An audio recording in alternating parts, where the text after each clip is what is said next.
নমস্কার বন্ধুরা, আপনারা দেখছেন Krishna kitchen blog. Krishna kitchen ব্লগে আপনাদের সবাইকে স্বাগত।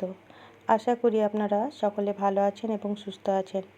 আমি আবারও চলে এসেছি অন্য একটি রেসিপি নিয়ে। রেসিপিটি হলো কাঁচকলার খোসা ভর্তা। রেসিপিটি সম্পূর্ণ দেখার জন্য অনুরোধ রইল। আমি এখানে আগের থেকে কড়াই বসিয়ে রেখেছিলাম। কড়াইয়ে একটা শুকনো লঙ্কা আর 1 চামচ কালো জিরে আমি শুকনো খোলায় ভেজে নেব। দেখুন, অল্প নেড়ে চেড়েই আমি কালো জিরে আর শুকনো লঙ্কা আমি নামিয়ে নেব। ভাজা হয়ে গেছে কালো জিরে আর লঙ্কা। এবার ওই কড়াইয়ের মধ্যে পরিমাণ মতো জল দেব। এবার ওই জলের মধ্যে 1/2 চামচ হলুদ আর 1/2 চামচ লবণ দেব। জল অল্প গরম হলে আমি ওই জলের মধ্যেই কাঁচকলার খোসাগুলো সেদ্ধ করতে দিয়ে দেব। এখানে আমি 3টে কাঁচকলার খোসা নিয়েছি। আপনারা নিজের পছন্দ মতো নিতে পারেন। 5 মিনিট বাদ ফিরে আসলাম। দেখুন, খোসাগুলো সেদ্ধ হয়ে গেছে। আমি অন্য পাত্রে তুলে নেব। এই রেসিপিটি আমি পেঁয়াজ রসুন ছাড়াই করেছি। আপনারা পেঁয়াজ রসুন দিয়েও করতে পারেন।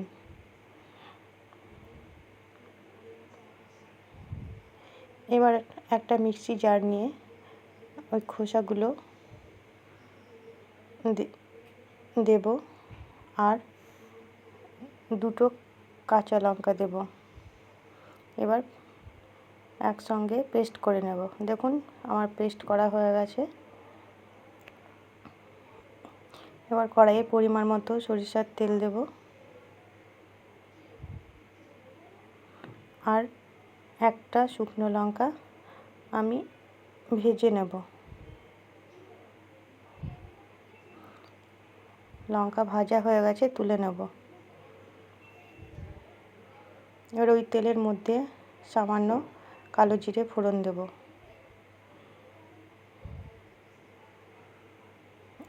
এবার কাঁচকলার খোসা বাটা আমি দিয়ে দেব।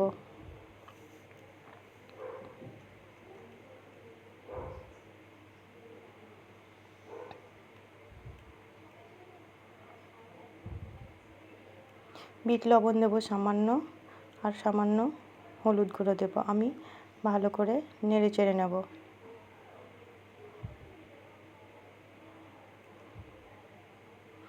দেখুন, এবার আমি যে কালো জিরে আর শুকনো লঙ্কার যে ভাজা মশলাটা তৈরি করেছিলাম সেটাই আমি এখানে দিয়ে দিলাম 1 চামচ। এবার একটু নাড়াচাড়া করে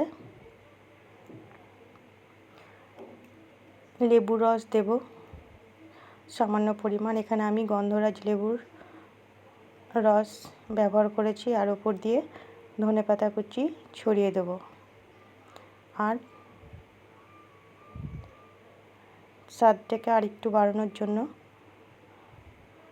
সামান্য চিনি দেব, খুবই অল্প পরিমাণ। তাহলে দেখুন বন্ধুরা, কাঁচকলার খোসা ভর্তা আমার তৈরি হয়ে গেছে।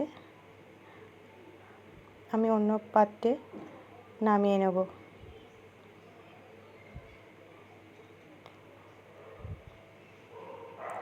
সম্পূর্ণ রেসিপিটি দেখার জন্য আপনাদের অসংখ্য ধন্যবাদ।